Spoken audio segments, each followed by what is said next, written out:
Okay, I'm going to go over a new form. Some of you have used it if you're old school scorekeeper. Some of this is going to be brand new to you. These are going to be located in the blue folders in the back pocket. They're going to be two-sided. They look like this. Two-sided.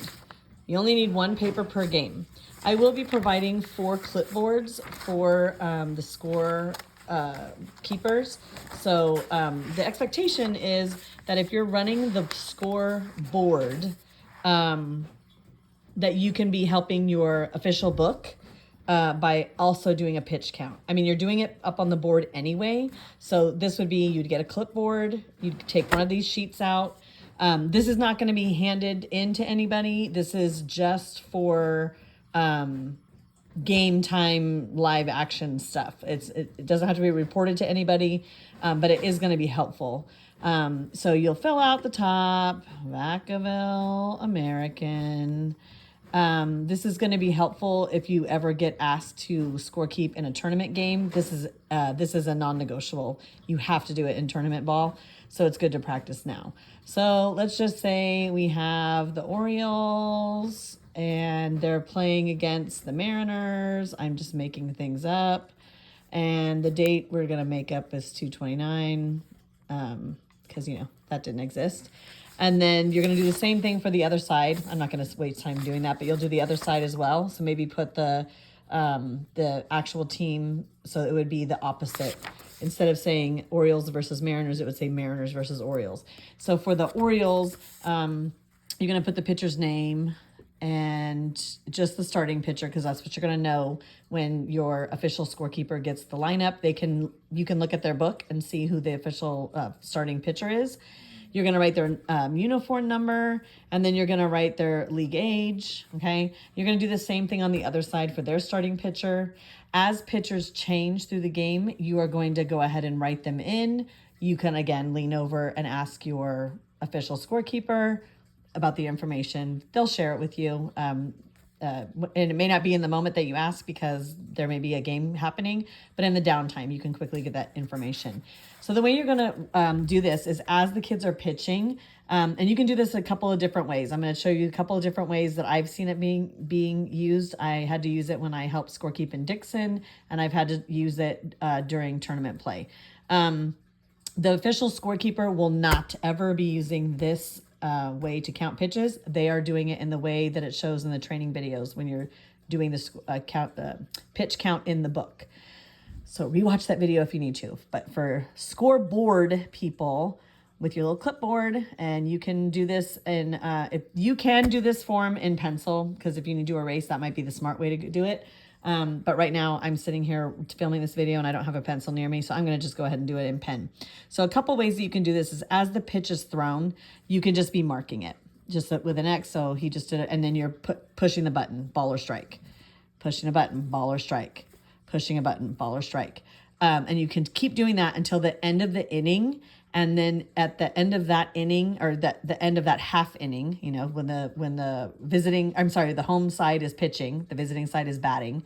So when that pitcher's done, just say you've gotten X's all the way, they've gone through batter, and they ended at, so the last pitch that they threw, and you can exit, and if that's the last pitch they threw, you can also then circle it. So that way you know that that's where they were at in the half inning. That can help your scorekeeper, your official scorekeeper, if for some reason they don't indicate something in the book and it's indicated on your form, it can be helpful in answering a question. The other way that you can do pitch counts is on the first batter that he pitches to, you can make your hash marks this way. So that's the first pitch, ball, strike, strike. He struck out. Okay. Or he hit it, whatever. Then the next batter, you can switch the direction so that he struck him out in 3 pitches or he got a hit, and then you go back the other way. It's just a good way to keep track of on the batter where it ended. Again, it's another way to be helpful if the book needs help, if they missed a pitch or whatever. So you guys are both going to have to be dialed into the game. So that's the second way that you can do it. And again, on the last pitch, you're going to circle for that half inning. You're going to circle so that you know where they ended at the inning, because sometimes pitchers change and sometimes the official scorekeeper misses it, but you caught it because you circled it. Okay, the other way that you can do it if you want to be super extra is you can actually indicate B for ball, S for strike, S for strike, S for strike. And then you start over again with it. And then again on the very last, at the last out, you'll circle that last pitch. So then you'll know at the end of that half inning, you can say to the official scorekeeper, okay, so did you end at 29? Because that's what I got. Now, please, I want you to remember that if there is some kind of discrepancy between your paper and the book, you guys can discuss it. You can show maybe what you have, because people are going to miss things. We're all human. We're going to make a mistake. Maybe the scorekeeper looked down, or you likewise. Maybe you looked down and you missed a pitch that she caught or he caught. But you have to come to a consensus. And whether you come to a consensus or agreement or not, whatever the book says is going to be what is the answer. Even if you think you are perfect and you did not make a mistake, the rule is that the correct answer is always going to be the book, even if they're wrong. So let's try to just do our best. Pitch count is very important. Remember, it's about child safety. So you're going to do that. You can use this log. It's just a good way to back up your official scorekeeper. It doesn't have to be turned in to anybody. You don't even have to turn it into the official scorekeeper. Once the game is over, you can choose to fold it in half and put it in the back with the lineup cards, or you can choose to go find the recycling trash can. It's blue, and just put it in there. That's fine. And because it's not going to be signed by a manager, it's just a tool to use as a support system for the official scorekeeper. Okay.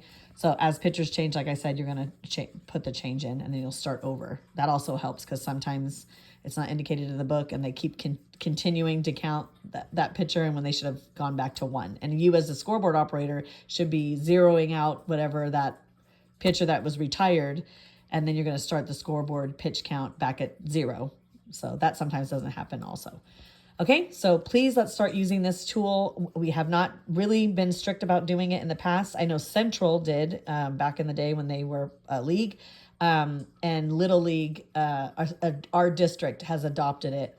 And the expectation is that when scorekeepers come to scorekeep tournament play, they will have to know how to use this sheet. So we're practicing now, so that if you get asked to be a scorekeeper there, then you already know how to use the form. Okay? Thank you.